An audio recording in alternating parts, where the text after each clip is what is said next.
Hello, what is up mga ma'am, sir, ma'am. Ako po si Ralph Cifra, isang visual artist from Manila, Philippines. And today, we are going to custom repaint the PS4 DualShock controller.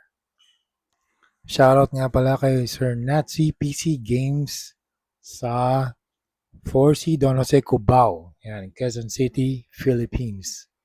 Thank you, thank you.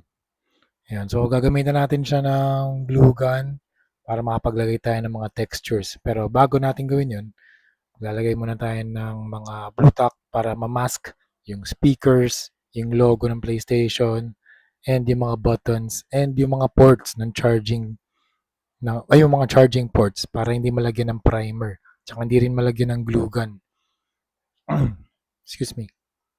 Alright, kapag uminit na yung glue stick, we're going to use a glue gun naman para i-apply yung textures ng Venom. Para maging venomized yung surface ng ating controller. So nga pala, itong version na to, dito original KO to. KO na DS4, DualShock 4. Yan, bili na kayo sa Nazi PC Games ng mga DS4 controllers kung gusto nyo multiplayer gaming.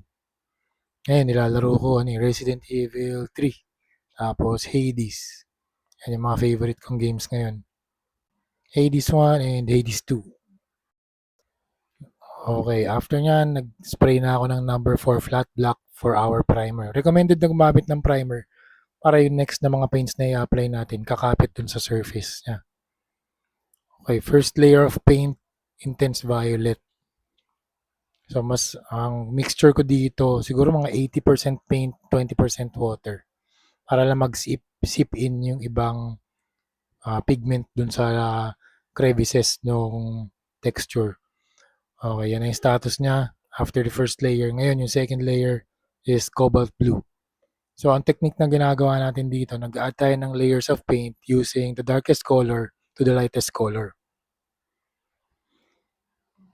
Yan, dito ang paint combination, paint solution natin, ay mixture pala, paint ratio ay siguro 95% paint and 5% water. Dito naman sa next na layer, halos wala ng, dry brushing na talaga to para lumitaw yung mga textures na in-apply natin.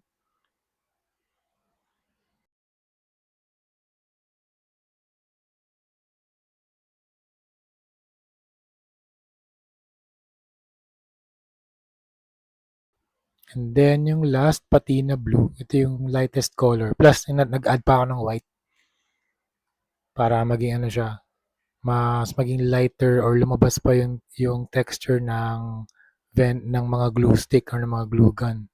Ay, ng glue stick, tama. Melted na glue stick. And now, we are going to add fluorescent green for our toxin effect. Thank you very much, Hero Paints, for always sponsoring this video. Thank you very much. If you want to know more about Hero Paints, punta lang kayo sa Lazada or Shopee. Meron silang online stores doon. Search nyo lang Hero Paints, H-I-R-O Paints. Alright. Tapos dito, gumamit lang ako ng white na paint and then nag-paint lang ako dito ng Venom logo. Tapos sa kabila naman, Venom na text. And then, I also created a lighter version, yung anti-Venom naman. So, white yung controller. Tapos, merong black na logo. Yan. Na-testing ko na rin to. Gumagana lahat ng buttons. Nag-work yung charging port. And yung textures may additional grip kapag hawak nyo. Kung wari gusto nyo laruin. Yeah, I think yan, siguro prone lang siya talaga sa wear and tear. Kasi syempre yung kamay natin may oil. So I think ma-recommend ko siya for a display piece sa inyong gaming collection. Actually, itong ginagawa ko na to, nagbibuild ako ng Venom set. I-add natin to sa Venom collection natin. So if you want to play Venom games using this controller, pwede rin naman. And if you want a lighter version, pwede rin. Nag-work pa rin yan. Yun nga lang, since constant na friction, may possible na magkaroon ng paint fading, paint chipping, and siguro some paint scratches. Pero since ganito naman yung nature talaga ng controller, tingin ko hindi na maiwasan yung ganun eh. Kasi constant, constant friction between your hands and the controller. Yan. Pero yung ginawa nating proseso dito, naka-primer, nag-cure, naka-top coat, nag-cure din. So, I think this paint will last. Yan. I think you can use the controller for casual gaming, hindi yung sobrang overused na controller. Pero ako since this is just a KO, pwede rin naman talagang gamitin kung trip niya, di ba? Nasa sa inyo naman yan eh. Aalagaan na lang talaga natin yung mga gamit natin. Pero happy lang ako na nakagawa ulit ako ng custom na controller kasi ang tagal na nung last time. Tagal na nun. So babalik ko yung mga custom controllers natin.